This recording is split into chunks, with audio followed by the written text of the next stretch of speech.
Qaranglar. Mana u bor va uni ongi ichida esa unga tinchlik bermaydigan suvaraklar bor. Ba'zida ularni shundoqqina boshqaruvda o'tirishganini ko'raman. O, menga qarayaptimi?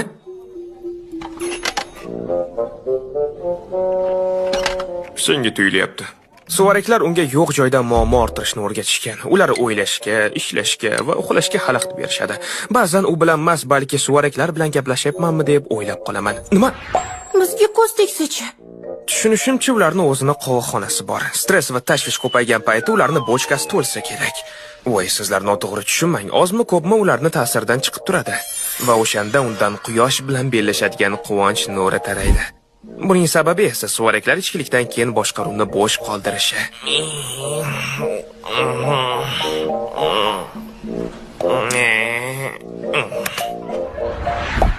To'satdan o'lib qolsak-a?